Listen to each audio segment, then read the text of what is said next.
How do you know that you're becoming a good person? Well, it's a good question to ask if a good person is what you wish to be. If you want to be a professional at anything, you must be able to do those things promptly, easily, joyfully, and consistently. Hi there, my name is Sid. I am not a philosopher or a theologian or a psychologist. I'm just somebody who's got 4 children.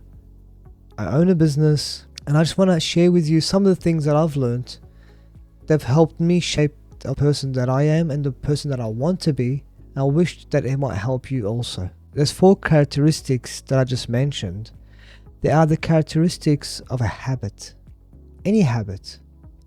See, to be a professional at anything, that's those things that you do must become habitual, which means you must be able to do them promptly, consistently, easily, and joyfully.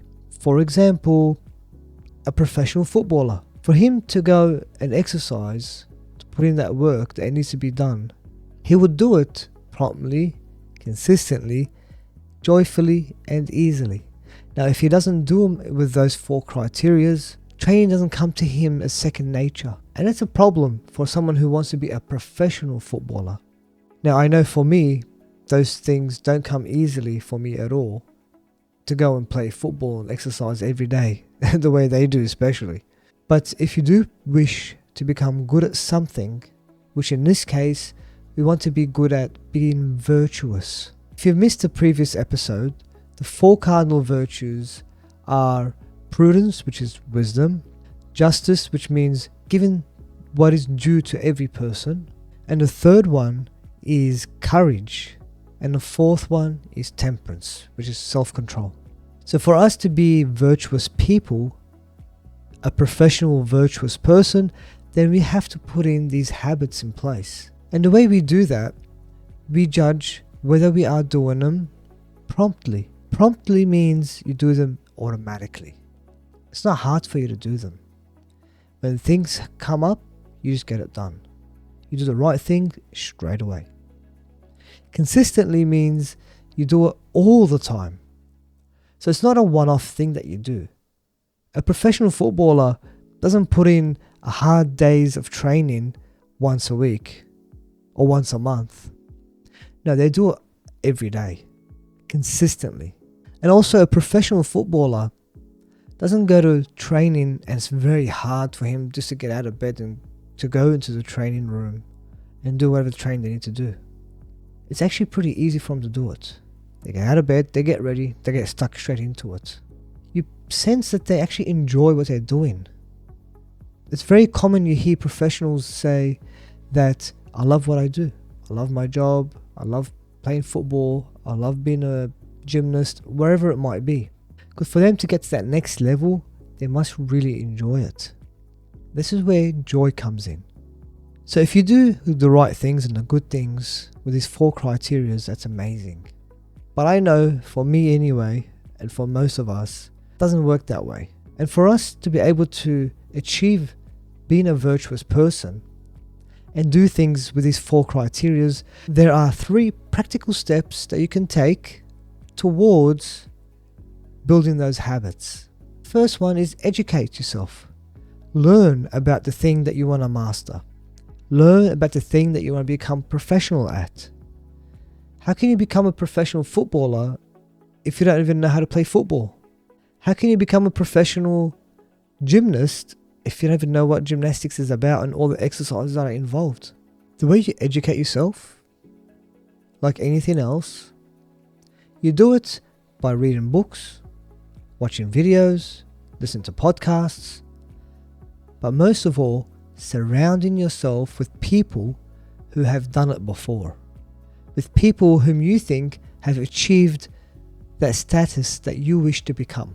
So you can look up to them. They're your heroes. You can ask them questions. They'll give you direct information. They'll give you all the mistakes that they've done, so you don't do the same mistakes yourself. So it's a first step. Educate yourself and surround yourself with the right people. Number 2 would be practice.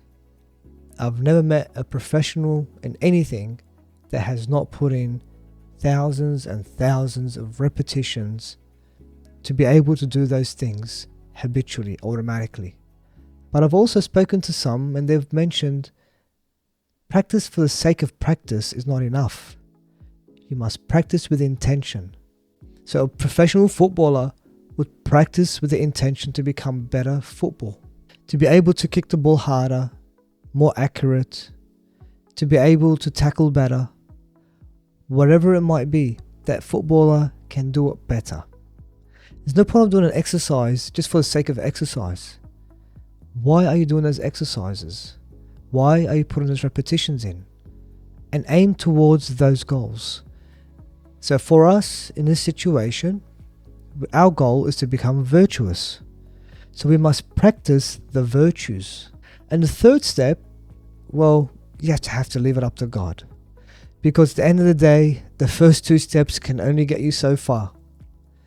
But you do need God's grace sometimes just to get you through and get you to the next level. Because we can only perfect ourselves to a certain limit, but then we need His grace to take us to the next level. Because life is not easy.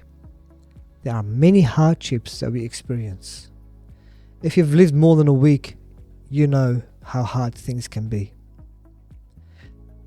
And those hardships are exactly the things that we want in our lives. Because of those hardships, they will give us the opportunity to practice and learn about the 4 virtues and the 4 characteristics that we've spoken about before. And the way we can change our perspective about those hardships and those situations that we experience, what I use is optimal work. Optimal work has a very simple system of changing your perspective about the situation, no matter how hard or easy it is, and to utilize all situations for you to practice becoming more virtuous. I am not affiliated with Optimal Work, but please do check them out. They're amazing. See, we have to judge ourselves every single day for us to become better at being virtuous.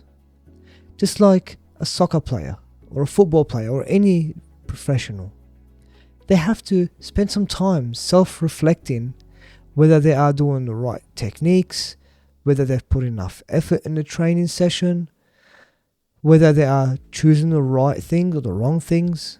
And they will also talk to their coaches and to some other people who they look up to on any feedback on how to improve. Well, that's exactly what we must do to become professionals at being a virtuous person.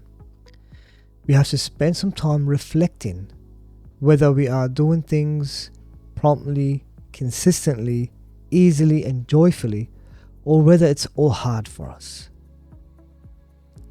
Now, doing a good thing for the sake of doing a good thing, that's okay. But if it's not a habit, then it's not a virtue.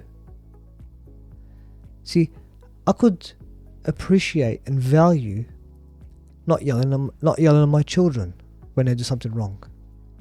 But if every time they do something wrong, I'm yelling, and I'm yelling promptly, consistently, easily and joyfully at them, then I'm not doing the right thing habitually. I cannot claim to be a patient parent. And if I don't yell at them once every 5 times, that does not make me a patient parent or a virtuous parent. For me to become a virtuous parent or a patient parent, I must not yell at them promptly, consistently, all the time. Easily, it's easy for me not to yell at them, and joyfully, I must actually find some joy in not yelling at them. I want to challenge you with very simple exercise. Even before you press like, even before you subscribe, before you share this video, to stop everything. Put a timer on for 5 minutes exactly. In complete silence, reflect on how your day has gone. Reflect on all the good things you've done and all the bad things you did, and rank them on how habitual you've done those actions. Did you do the good things promptly, consistently, easily and joyfully? And 1 out of 10, what would you rank yourself? And did you do the bad things promptly, consistently, easily, and joyfully? And what would you rank yourself 1 out of 10 for doing those bad actions? Please, leave them in a comment below. I would like to know where people are at with this and where they think they are. Because at the end of the day, you're the person who can judge you. I can't judge you. You're the only one who can judge yourself. I look forward to seeing those comments below, and I'll see you in the next one.